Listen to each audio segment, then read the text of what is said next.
Today, I'm going to show you how to create these chocolate cauldrons filled with a Fire Whisky Ganache. The things we'll need to create our chocolate cauldrons filled with our Fire Whisky is some chocolate. So we are going to be using some dark chocolate here. We're going to use the bars for the actual shell, and then I'm going to use some chips for the water ganache.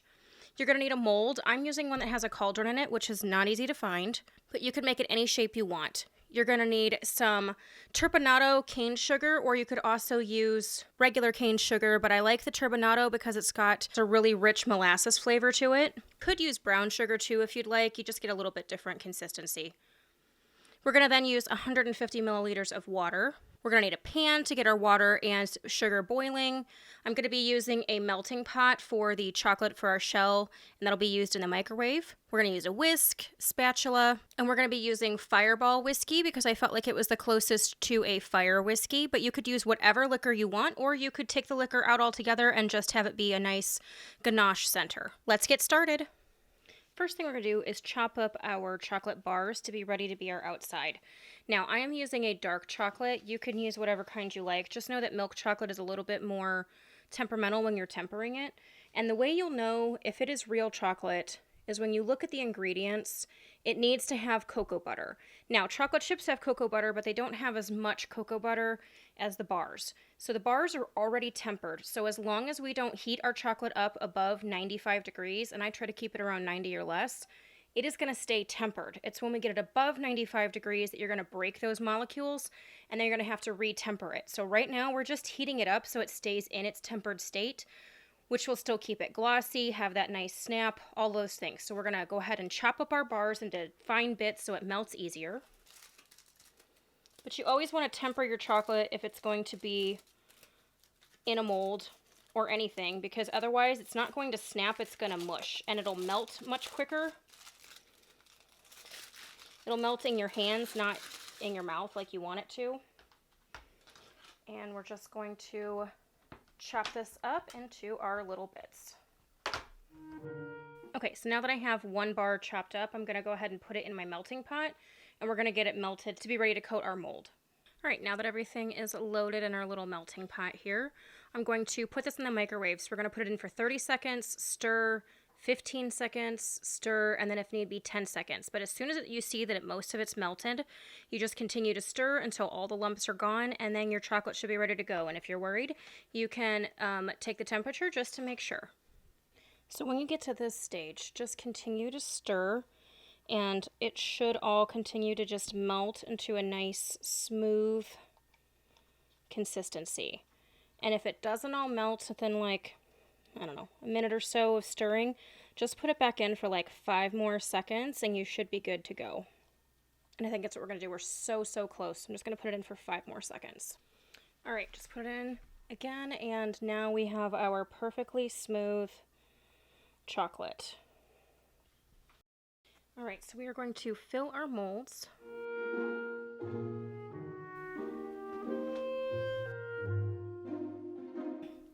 And we're going to tap it really good to make sure we don't have any air bubbles.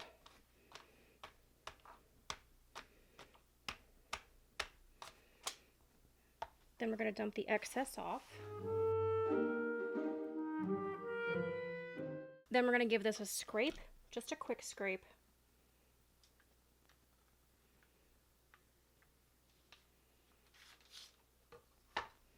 And we're going to lay this down on our parchment paper for 5 minutes so that it can drip any excess out, and it's going to create a nice little lip on the outside edge for us to be able to create the bottom with.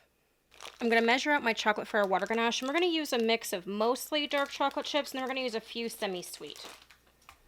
So we're looking for 350 grams of chocolate, and it's always best to measure your stuff out with a kitchen scale to make sure you've got good accuracy.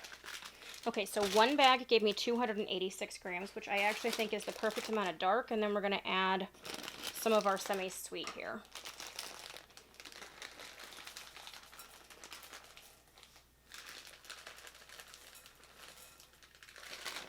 Oop, a little too much. All right, we're at 350. So now the chocolate is measured out. We're then going to take our 150 milliliters of water and our turbinado sugar, and we're going to heat it up on the stove to a boil. So all of that sugar melts into that water, and once it's boiling, we're going to pour it over top of this to create our ganache. All right, it has been 5 minutes, so we're going to peel this up. And I don't know if you can see, we got a nice little edge on these. So now we're going to pop this whole thing in the fridge for about 10 minutes.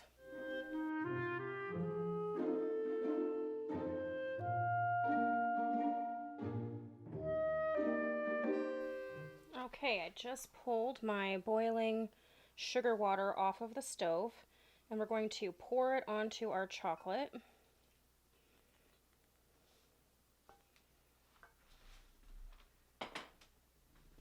And then we're going to whisk, whisk, whisk so that it melts all that luscious chocolate. Now you could pour this ganache over a cake, you could use it in ice cream. There's all kinds of stuff you can do with this. Right, and as you can see, we got a perfect silky water ganache.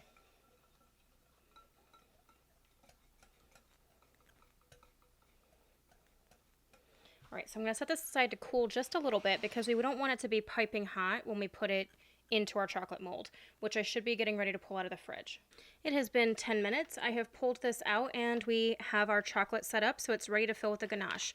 But first, we're going to add some alcohol to our ganache. All right, so we're going to take our ganache that has cooled off so it's not piping hot anymore, and we're going to add our liquor. Like I said, you can add whatever liquor you want. I'm going to do Fireball, and we're going to do a double to start. You can always add more. You can't take it out once you've put it in. So I'm going to pour our double in. We'll whisk this up good, and then we'll do a taste test and see if we think we need to add some more. You just want it to have a nice, strong flavor. You don't want it to just be like a tiny little hit of the alcohol.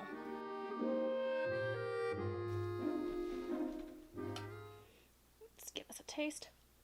And I actually think I want to add just a little bit more, so I'm going to do a single.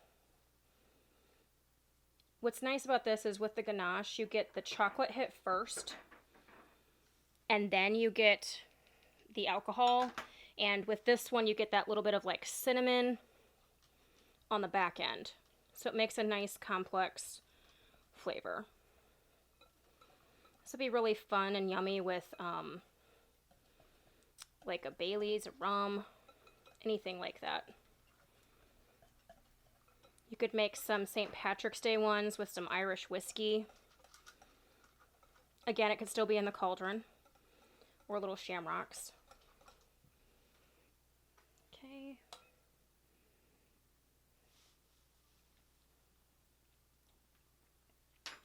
Yeah, I think that did it. So our ganache is ready. I'm going to fill it into our piping bag. All right, I have loaded my ganache into a piping bag, and these are the awesome piping bags that have a Ziploc at the top.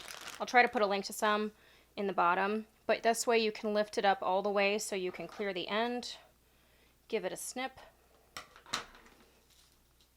And then we're going to hold the tip of this with our thumb and forefinger so that we can stop the flow of the ganache when we want to.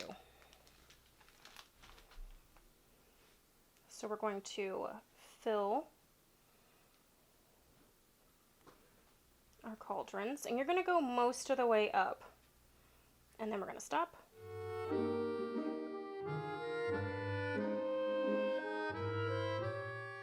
Okay, again, we're going to give this a good tap. I may have slightly overfilled that one. Just going to barely dip my spoon in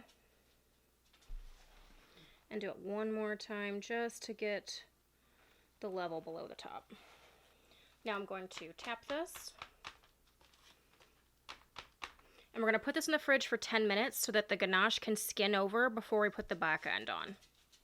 All right, I just pulled these out of the fridge, and you know your ganache is ready when you tip it up and it doesn't move. So now we're going to take some more of our tempered chocolate that I just put back in the microwave for like 5 or 10 seconds to get it to be re-softened. And we're going to put some right on the top. This is going to seal in our ganache and just create that back panel. I'm just kind of scooping it on, and then I'm going to scrape the excess off. All right, I'm going to take my scraper here. Before I do that, I'm going to take this off of the backer just so I don't get chocolate on that. And we're just going to scrape the excess off. Because again, we're just trying to create that nice flat bottom of our chocolate. Now, we're going to put this back in the fridge for another 10 minutes.